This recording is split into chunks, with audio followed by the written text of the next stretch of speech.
अस्सलाम वालेकुम व्यूवर्स। आज मैं आप लोगों के लिए बहुत ही अच्छी रेसिपी लेकर आई हूँ जो कि है लेबनीज़ कबाब। ये काफ़ी डिफरेंट रेसिपी है लेकिन बहुत ही मज़े के बनते हैं ये कबाब। थोड़ी सी यूनिक है ये रेसिपी। बस आपके पास घर में इंग्रेडिएंट्स होने चाहिए, झटपट तैयार हो जाते हैं, बहुत जल्दी बनने वाली रेसिपी है। तो चलिए आइए इसके इंग्रेडिएंट्स नोट करते हैं हम। इसके लिए हमें चाहिए स्पेगेटी है बॉयल 2 कप्स। पोटैटोज़ लिए हैं मैंने 350 ग्राम बॉयल। चिकन है हमारे पास 250 ग्राम बॉयल, इसको मैंने श्रेड कर लिया था। बॉयल एग्स हैं 3 एग्स।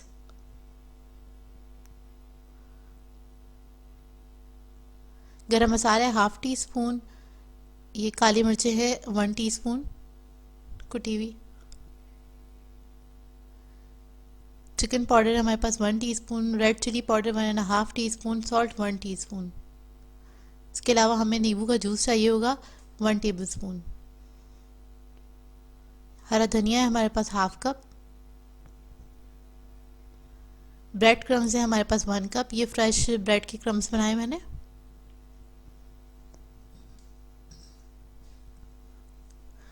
सबसे पहले हम आलू को मैश करेंगे। मैं ग्रेट कर रही हूँ, मुझे इजी तरीका लगता है मैश करने से। इससे बहुत अच्छे मैश हो जाते हैं, हमें ज़रूरत नहीं पड़ती हाथों को बहुत ज़्यादा गंदा करने की। तो इसी तरह मैं आलू और अंडों को ग्रेट कर लूँगी अच्छी तरह से। ये देखिए ग्रेट हो गई है। और इसके अंदर चिकन,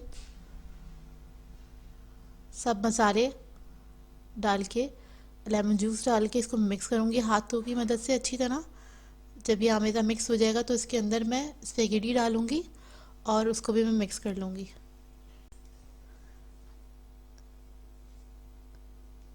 व्यूअर्स, इसके अंदर जो स्पेगेटी मैं यूज़ कर रही हूँ वो फुल कुक्ड है, क्योंकि इसमें हर चीज़ बॉईल हुई हुई है, बहुत जल्दी बन जाते हैं। आप देखें, बस इसको हमने मिक्स करना है। इसमें थोड़ा भी हरा धनिया ऐड करूँगी, जितना भी है मेरे पास हाफ कप, वो ऐड करके उसको मिक्स कर लेंगे अच्छी तरह से।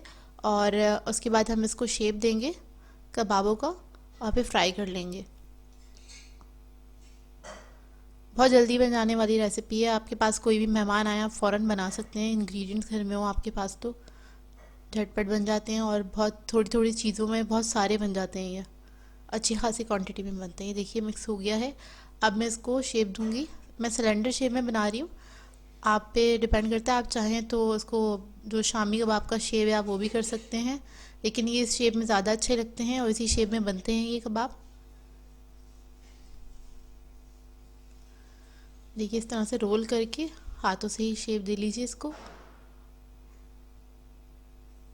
ये शेप थोड़ा प्रेजेंटेबल लगता है, बहुत अच्छा लगता है शेप।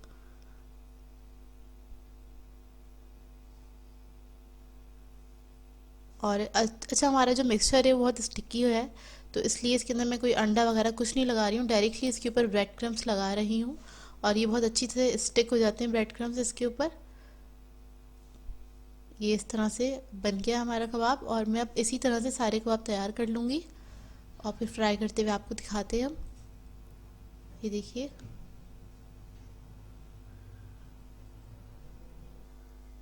ये देखिए कबाब रेडी हुआ है। इस क्वांटिटी में मेरे पास 13 कबाब रेडी हुए हैं। और ये मैंने अच्छे बड़े साइज़ के बनाए, बहुत छोटे साइज़ के नहीं बनाए।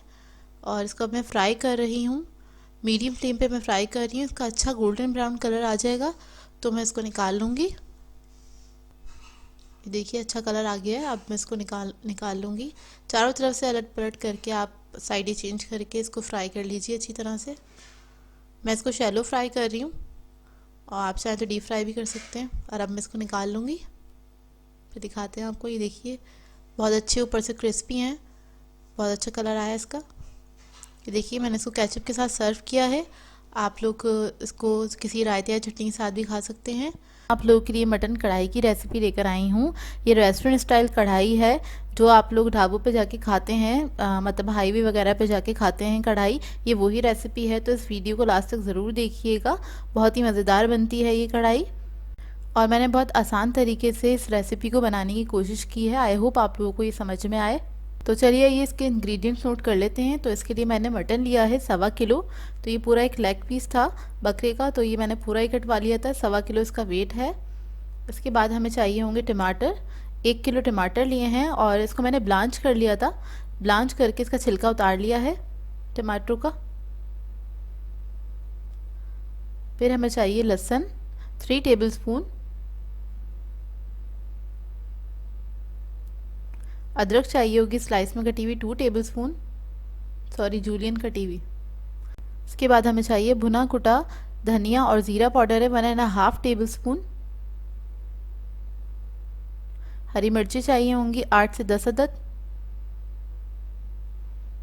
ऑयल चाहिए हमें 1 कप।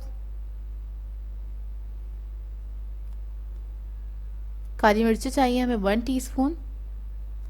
1.5 टीस्पून सॉल्ट है हमारे पास। गरम मसाला है हमारे पास हाफ टी स्पून।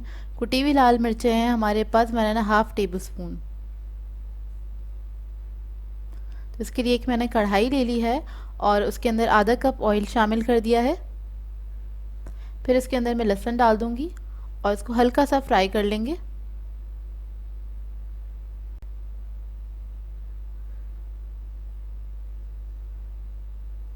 बस इसको थोड़ा सा फ्राई कर लें, अच्छी खुशबू आने लगे लहसुन में से। फिर इसके बाद इसके अंदर मैं मटन शामिल कर दूंगी और मटन को हम फ्राई कर लेंगे कलर चेंज होने तक। बस 2 मिनट तक इसको हमें इसके साथ पकाना है।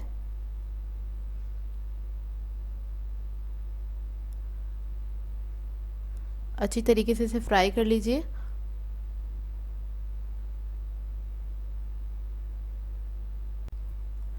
और जब ये अच्छे से इसका कलर चेंज हो जाए चारों तरफ से मटन का, तो इसके अंदर मैं 2 से 2.5 गिलास तकरीबन पानी ऐड करूँगी और इसको मैं रख दूँगी हल्की आंच पे, लो मीडियम फ्लेम पे पकने के लिए, ताकि ये गल जाए और इसका पानी भी सारा रिड्यूस हो जाए।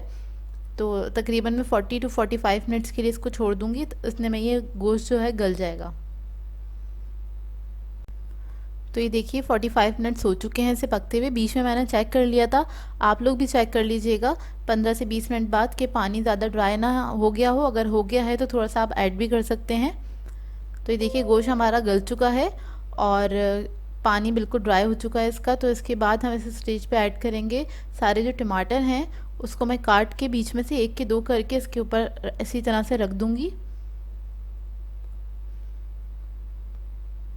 आप लोग चाहें तो छोटे पीसेस में भी इसको कट कर सकते हैं। मैं बस 1 के 2 कर रही हूँ टमाटरों के।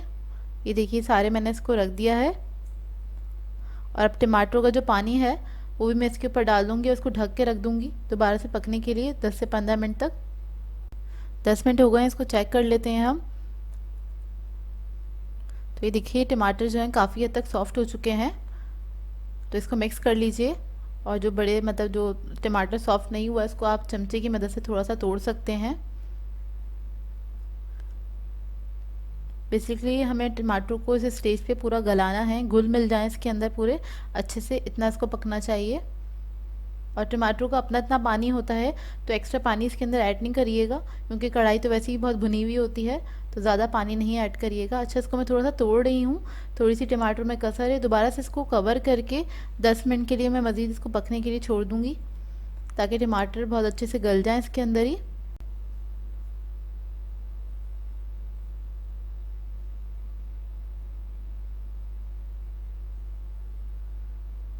तो ये देखिए इसको मज़ीद मैंने 10 मिनट के लिए छोड़ दिया था पकने के लिए और ये बिल्कुल सही हो चुका है, मतलब टमाटर बहुत अच्छे से इसके अंदर गल चुके हैं। इसको मिक्स कर लेंगे अच्छी तरीके से, मिक्स कर लें, थोड़ा सा भून लें और इस स्टेज पे थोड़ी सी आप फ्लेम जो है वो बढ़ा भी सकते हैं। इसके बाद इसके अंदर मैं सारे जो मसाले हैं वो ऐड कर दूंगी और धनिया और ज़ीरा भी इसी वक्त मैंने ऐड कर दिया है। और जो बाकी का आधा कप जो मैंने ऑयल बचा के रखा था वो इसमें डालेंगे और इसको हम भूनना स्टार्ट करेंगे। तकरीबन 10 से 15 मिनट तक इसको मैं भूनती रहूँगी बहुत अच्छी तरीके से। इसको बस भूनते रहें मीडियम फ्लेम पे।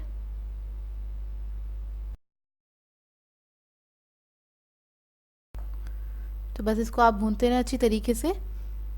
और इसके बाद में इसके अंदर हरी मिर्चें शामिल कर दूंगी और थोड़ी सी अदरक इसके ऊपर मैं डाल दूंगी, ताकि इसके जो फ्लेवर्स हैं वो भी इसके अंदर बहुत अच्छे से आ जाएं।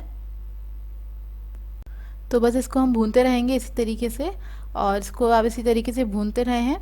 इस रेसिपी को ट्राई ज़रूर कीजिएगा, बहुत ही मज़ेदार बनती है ये रेसिपी। और इस वक्त मैं लोहे की कढ़ाई यूज़ कर रही हूँ। मैं आप लोगों से कहूँगी आप लोग भी अगर हो सके तो लोहे की कढ़ाई यूज़ करें, क्योंकि इसके अंदर इसका फ्लेवर बहुत अच्छा आता है। जितनी भी आप कढ़ाई वगैरह बनाते हैं उसका फ्लेवर बहुत अच्छा आता है, और जो भी आप रेस्टोरेंट्स वगैरह में जाते हैं कढ़ाई खाने के लिए वो लोग भी लोहे की कढ़ाई ही यूज़ करते हैं। इसी वजह से टेस्ट में थोड़ा सा डिफरेंट होता है कि आप घर में जब बनाते हैं तो आप लोगों को वो जायका नहीं मिलता, वो अरोमा नहीं होता है इसके अंदर। अच्छा, साइडों पे जो भी मसाला वगैरह लग रहा है उसको मैं स्पैचुला के साथ समेट रही हूँ।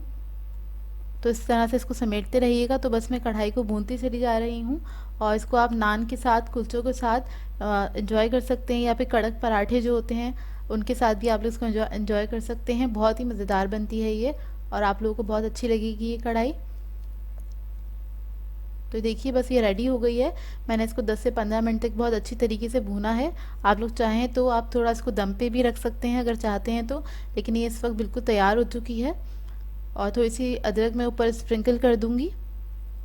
तो ये मटन कढ़ाई जो है बिल्कुल तैयार है। तो इस रेसिपी को ट्राई ज़रूर कीजिएगा और अपना फीडबैक ज़रूर दीजिएगा, बताइएगा ज़रूर ये रेसिपी आप लोगों को कैसी लगी। आज मैं आप लोगों के लिए गोला कबाब की रेसिपी लेकर आई हूँ।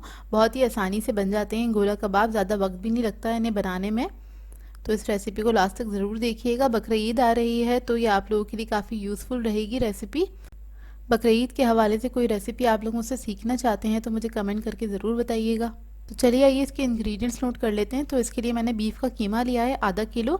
मशीन का कीमा है, 30% फैट है इसके अंदर। इसका सारा पानी निकाल दिया था मैंने हाथ से निचोड़ के बिल्कुल अच्छे से। इसके अलावा हमें प्याज चाहिए 4 टेबलस्पून। ब्राउन प्याज है ये, इसको मैंने फ्राई कर लिया था 2 अदद प्याज को। इसके अलावा हमें कच्चा पपीता चाहिए, इसका पेस्ट है 1.5 टीस्पून। लहसुन है हमारे पास 1.5 टीस्पून। बेसन है 2 टेबलस्पून। इसको मैंने भून लिया था, भुना हुआ बेसन इस्तेमाल करना है। इसके अलावा हमें ज़ीरा चाहिए 1 टीस्पून, और ये कबाब चीनी पीपरी है उसका पाउडर है 1 टीस्पून। गरम मसाला है 1 टीस्पून। नमक है हमारे पास 1 टीस्पून। रेड चिली पाउडर है हमारे पास 1.5 टेबलस्पून। मैं आपको कबाब चीनी और पीपरी दिखा देती हूँ जो लोग वाकिफ़ नहीं है इससे। ये देख लीजिए कुछ इस तरह से दिखती है। जो स्टिक्स हैं ये पीपरी है, और ये जो राउंड शेप में है काली मिर्चों की तरह ये कबाब चीनी है। ये आप लोगों को जहाँ पे मसाले वगैरह रखे होते हैं स्टोर्स में वहाँ पे रखी हुई होती है, मिल जाएगी इजीली।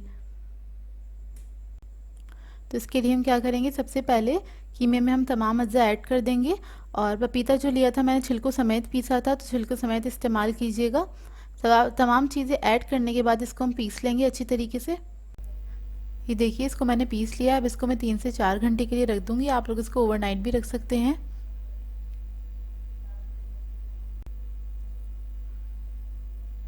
तो देखिए 3 से 4 घंटे गुजर चुके हैं। इसका मैरिनेशन टाइम था बस, तो यही थोड़ा सा ज़्यादा टाइम होता है, नहीं तो ये कबाब बहुत जल्दी बन जाते हैं।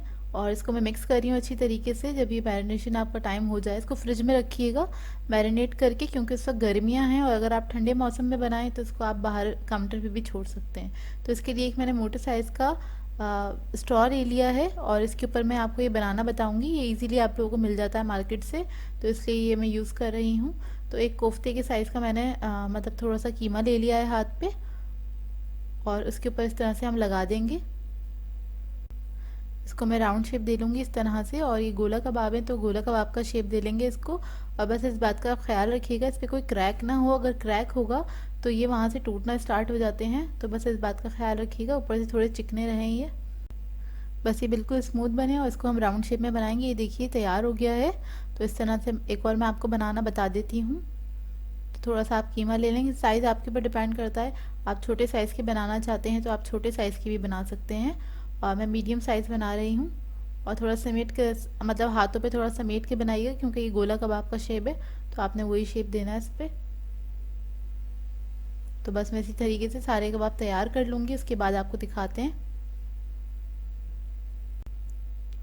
तो ये देखिए सारे कबाब मैंने तैयार कर लिए हैं, और इसको हम शैलो फ्राई करेंगे। तो एक पैन में मैंने थोड़ा सा ऑयल ले लिया है। ज़्यादा ऑयल की ज़रूरत नहीं है, बहुत थोड़ा सा ऑयल काफ़ी है। तो मैंने तकरीबन 1/4 कप के बराबर ऑयल लिया है, और उसके अंदर हम इसको फ्राई कर लेंगे। चारों तरफ से अच्छी तरीके से इसको फ्राई करेंगे। ये कबाब बहुत जल्दी तैयार हो जाते हैं, और बस आपके पास अगर ये मैरिनेट हुआ हुआ रखा है फ्रिज में तो बस आपको निकाल के शेप देना है, उसको फ्राई करना है। मुश्किल से 10 से 15 मिनट लगते हैं।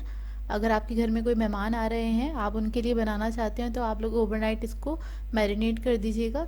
मतलब मसाले वगैरह लगा के कीमे के अंदर इसको आप रख दें। नेक्स्ट डे जब भी आपको बनाने, इसको निकाल के शेप दें और इसको बना लें। 10 से 15 मिनट लगते हैं, बहुत ज़्यादा टाइम नहीं लगता इसको बनाने में, और बहुत मज़ेदार बनते हैं, बाज़ार से ज़्यादा अच्छे बनते हैं। आप लोग इसको ट्राई ज़रूर कीजिएगा इस रेसिपी को, और अपना फीडबैक ज़रूर दीजिएगा, बताइएगा ज़रूर कैसी लगी आपको ये रेसिपी।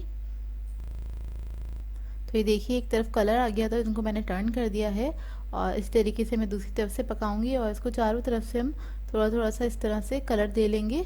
बहुत जल्दी मतलब गल जाते हैं, इसको ज़्यादा टाइम नहीं लगता है। और जब ये कलर आ जाएगा चारों तरफ, तो इसको मैं निकाल लूँगी। तो ये देखिए तैयार है हमारे गोला कबाब मज़ेदार से। तो इसको अब हम कोयले की धुनी दे लेंगे। तो इसके लिए मैंने इसको डिश में निकाल लिया था सब कबाबों को।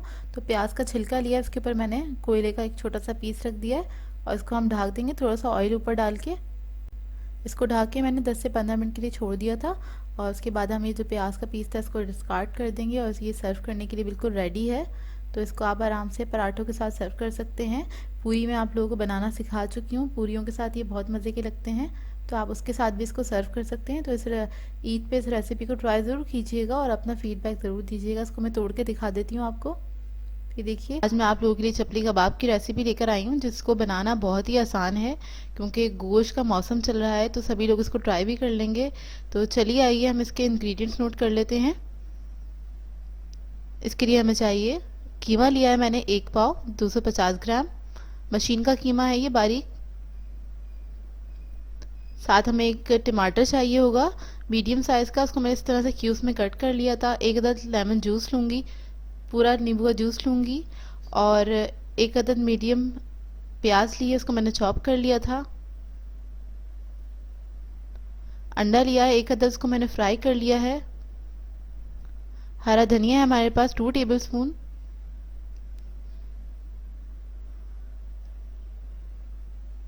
अनारदाना है हमारे पास 1 टेबलस्पून है, और ये साबुत धनिया है, ये भी 1 टेबलस्पून है। बेसन है हमारे पास आधा कप, इसको मैंने भून लिया था। हरी मिर्चें हैं 4 से 5 अदद, ये अपने हिसाब से आप लोग रख सकते हैं। लहसुन 1 चाय का चमचा 1 टीस्पून।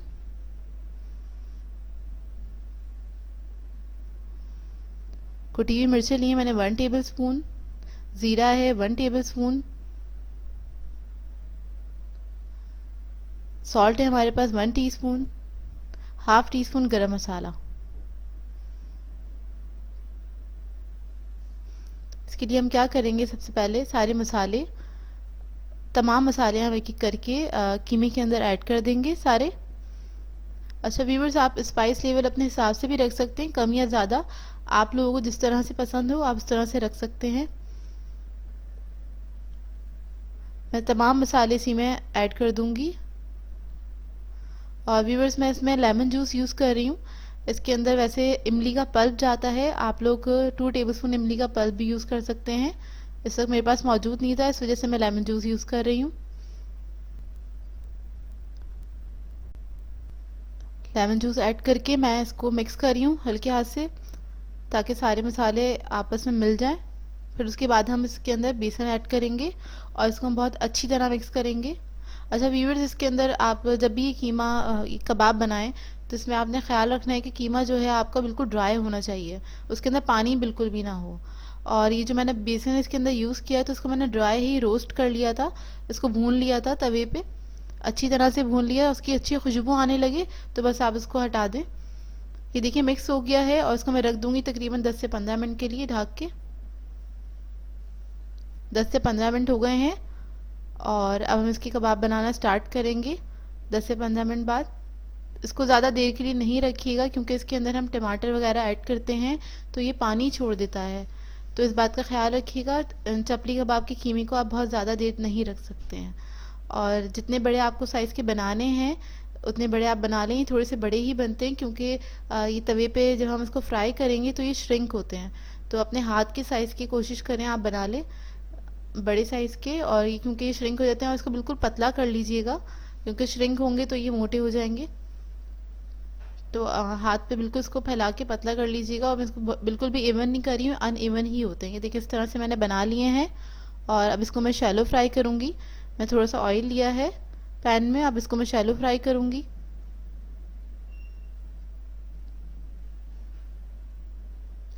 तेल जब गर्म हो जाए तो हम इसके अंदर एक एक करके कबाब इसमें ऐड कर देंगे, डाल देंगे पैन पे।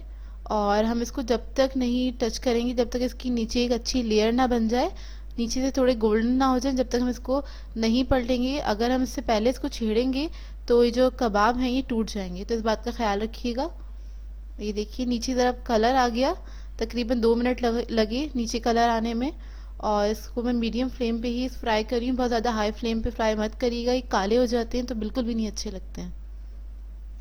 व्यूवर्स, जब इसके दोनों तरफ कलर आ जाएगा अच्छा, तो इसको मैं डिश आउट कर लूँगी। इसकी कुकिंग में तकरीबन 3 से 4 मिनट लगते हैं। और व्यूवर्स, मैं आपको बता दूं, अगर आप लोगों को ज़्यादा क्वांटिटी में बनाने हैं ये, तो आप रेसिपी को डबल कर सकते हैं। ये देखिए मैं इसको डिश आउट कर रही हूँ बस। ये मैंने सारे फ्राई कर लिए थे और बहुत ही मज़ेदार बनते हैं, इसको ज़रूर ट्राई कीजिएगा। बकरा ईद है, ईद का मौका है, और मुझे इसका फीडबैक ज़रूर दीजिएगा कैसे बने हैं। ये बहुत अच्छे बनते हैं, जूसी रहते हैं काफ़ी देर तक। ये देखिए इसको मैं आपको तोड़ के दिखा रही हूँ, अंदर से कितना जूसी है ये चपली कबाब हमारा। और ये देखिए करीब का लुक देख लीजिए, बहुत ही अच्छे बनते हैं। और मैं आपको चटनियाँ सिखा चुकी हूँ, इसकी रेसिपी आपको मेरे चैनल पे ही मिल जाएगी, चटनियों की रेसिपी। उसके साथ आप इसको सर्व कर सकते हैं। आज मैं आप लोगों के लिए बहुत ही मज़ेदार से मीठे की रेसिपी लेकर आई हूँ, दूध दुलारी सिखाने जा रही हूँ। इसको बनाना बहुत ही आसान है, बहुत ही मज़ेदार बनता है ये। ईद आ रही है तो ईद के दिनों में आप लोग इसको बना सकते हैं, अपने मेन्यू में ऐड कर सकते हैं, और ये ठंडा ठंडा सर्व किया जाता है। तो चलिए ये इसके इंग्रेडिएंट्स नोट कर लेते हैं। इसके लिए मैंने दूध लिया है 1 लीटर, चीनी चाहिए हमें आधा कप, और इसके साथ मैंने थोड़ी सी इलायची ले ली थी 3 से 4 अदद, तो उसे कूट लिया था। कॉर्नफ्लोर चाहिए हमें 3 टेबलस्पून। तो हम सबसे पहले क्या करेंगे, थोड़ा सा दूध ले लेंगे और कॉर्नफ्लोर को हम घोल लेंगे। बहुत थोड़ा सा लिया है दूध मैंने, और उसको हम साइड पे रख लेंगे। एक पैन ले लिया है मैंने, इसके अंदर मैं सारा दूध जो है वो शामिल कर दूंगी, और इसके साथ में चीनी और इलायची भी इसी में डाल दूंगी, और इसको पकने दूंगी तकरीबन 10 मिनट तक, ये अच्छे से पक जाए। इसके लिए मैं टेट्रा पैक का दूध यूज़ कर रही हूँ, आप लोग चाहें तो नॉर्मल जो गाय का दूध होता है वो भी यूज़ कर सकते हैं। तो मैंने चीनी और इलायची इसमें शामिल कर दी और मैं इसको पकने के लिए छोड़ दूंगी। ये देखिए दूध में बॉयल आ गया है, तो मैं इसकी थोड़ी सी फ्लेम कम कर दूंगी और इसको पकने दूंगी थोड़ा सा 10 मिनट तक तकरीबन, के ताकि इसका ना दूध जो है हमारा थोड़ा सा रिड्यूस हो जाए। इतने दूध पक रहा है, हम जेली बना लेते हैं। तो उसके लिए मैंने एक सॉस पैन ले लिया, उसमें 1 कप पानी ऐड कर दिया था, और 1 पैकेट मैंने जेली ले लिया, येलो कलर की जेली है ये। और इसको मैं पका लूँगी, पकाने के बाद इसको मैं रख दूँगी सेट होने के लिए फ्रिज में। तो इसी तरह से मैं रेड कलर की जेली है, स्ट्रॉबेरी जेली, वो भी मैं पका लूँगी। तो ये देखिए 10 मिनट हो गए हैं दूध को पकते हुए, काफ़ी हद तक रिड्यूस हो चुका है ये। और अब मैं इसके अंदर कॉर्नफ्लोर ऐड कर दूँगी सारा, और इसको मैं तकरीबन 5 मिनट तक पकाऊँगी, थोड़ा सा ये थिक हो जाए। और बस आप इसका चमचे चलाते रहें कि नीचे लम्स ना बने। कॉर्नफ्लोर हमने ऐड कर दिया है। कॉर्नफ्लोर ऐड करने के बाद इसे सिर्फ मैं 5 मिनट तक पकाऊंगी, थोड़ा सा ये थिक हो जाए। थिक हो जाएगा तो मैं इसकी फ्लेम ऑफ करके इसको फ्रिज में रख दूंगी ठंडा करने के लिए। अब मैंने एक सॉस पैन ले लिया है, उसके अंदर थोड़ा सा पानी ऐड कर दिया था तकरीबन 2 गिलास के बराबर, और ये कलरफुल पास्ता हैगा, ये आपको मार्केट से मिल जाता है आधा कप, वो इसके अंदर ऐड कर दिया है। इसको मैं बॉईल कर लूँगी, 3 से 4 मिनट में ये बॉईल हो जाता है। इसको मुझे 80% कुक करना है। तो ये देखिए पास्ता जो है बॉईल हो गया है, 3 से 4 मिनट लगे थे इसे बॉईल होने में। इसको आप हाथ से चेक कर सकते हैं, 80% हमें चाहिए कुक हुआ हुआ, फुल कुक नहीं चाहिए। तो बस मैं इसको हाथ से चेक कर लूँगी, और ये पूरी तरीके से गल चुका है। इसके बाद मैं इसको छान लूँगी। छानने के बाद इसके ऊपर थोड़ा सा आप ठंडा पानी गुजार लें, ताकि जो पास्ता है स्टिकी ना हो। अब हमने जो अपना दूध का मिक्सचर पकाया था वो ठंडा हो गया है, इसको मैंने फ्रिज में रख दिया था आधे घंटे के लिए। और हमने जेली जो पकाई थी उसको मैंने क्यूब्स में कट करके रख लिया है, रेड एंड येलो जेली है हमारे पास। इसके अलावा पास्ता है, इसको मैंने छान के रख लिया था। रबड़ी चाहिए होगी हमें 1 कप, 250 ग्राम है ये, 1 पाव के बराबर। चमचम चाहिए हमें 250 ग्राम। फ्रूट कॉकटेल है हमारे पास 1 कप। 2 अदद केले लिए थे, उसको मैंने स्लाइस कर लिया था। बादाम पिस्ते चाहिए हमें 5 टेबल स्पून। और क्रीम चाहिए हमें 1 कप। मैं विपिंग क्रीम यूज़ कर रही हूँ, आप लोग हैवी क्रीम भी यूज़ कर सकते हैं। एक मैंने बड़ा बोल ले लिया है जिसमें मैं ये सारी चीज़ों को मिक्स करूँगी। तो मैंने जो दूध का मिक्सचर पकाया था उसको मैंने इसके अंदर डाल दिया है। उसके बाद इसके अंदर हम क्रीम ऐड कर देंगे। क्रीम ऐड करके हम इसको अच्छे से मिक्स कर लेंगे।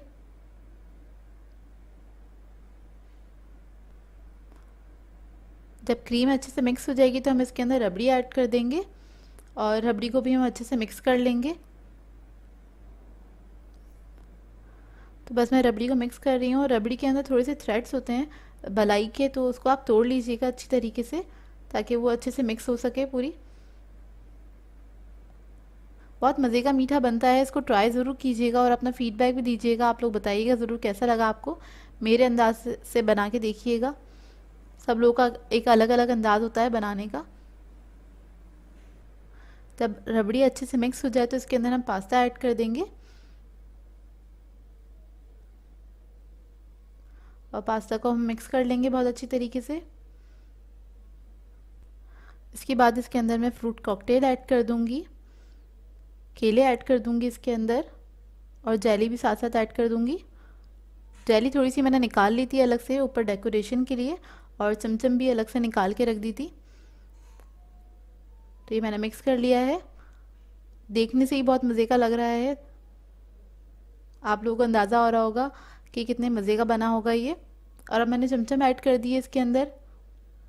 अच्छा, ये जो जितना क्वांटिटी में बना रही हूँ ये आप आराम से 12 से 15 लोगों को सर्व कर सकते हैं। दावत वगैरह में बनाएं अगर आप तो तकरीबन 12 से 15 लोग इसको आराम से इजीली खा सकते हैं। अब मैंने इसके अंदर बादाम पिस्ते जो थे वो थोड़े से ऐड कर दिए, थोड़े से रख लिए हैं ऊपर स्प्रिंकल करने के लिए। तो बस ये हमारी दूध दुलारी रेडी हो गई है और इसको आप फ्रीज़र में रख सकते हैं ठंडा करने के लिए। अच्छा, मैंने सर्विंग बाउल में निकाल लिया था इसको, तो ऊपर से मैं थोड़ा सा डेकोरेट कर लूँगी जेली से और चमचम से इसको। तो मैं इसको इसी तरह से डेकोरेट कर रही हूँ सिंपल से तरीके से। आप लोग अपनी मर्ज़ी से जैसे आप लोगों को पसंद हो उस तरह से आप इसको डेकोरेट कर सकते हैं और अपने मेहमानों को सर्व कर सकते हैं। तो बस मैं थोड़े से बादाम पिस्ते ऊपर स्प्रिंकल कर रही हूँ। ईद आ रही है तो आप लोग इसको ईद पे ज़रूर ट्राई कीजिएगा क्योंकि गर्मियाँ हैं, गर्मियों में ये ठंडा ठंडा सा डिज़र्ट बहुत अच्छा लगता है खाने में और ये बहुत मज़ेदार भी बनता है। काफ़ी रिच डिज़र्ट है लेकिन बहुत ही ज़्यादा मज़ेदार बनता है। तो इसको ट्राई ज़रूर कीजिएगा और अपना फीडबैक ज़रूर दीजिएगा, बताइएगा ज़रूर आप लोग ट्राई करें तो। सो व्यूअर्स, अगर आप लोगों को मेरी रेसिपीज़ अच्छी लगती हैं तो मेरे चैनल को सब्सक्राइब करें, लाइक करें, कमेंट ज़रूर किया करें, शेयर भी ज़रूर किया करें अपने फ्रेंड्स के साथ, फैमिली के साथ। तो मुझे अपनी दुआ में याद रखिएगा। अल्लाह हाफ़िज़।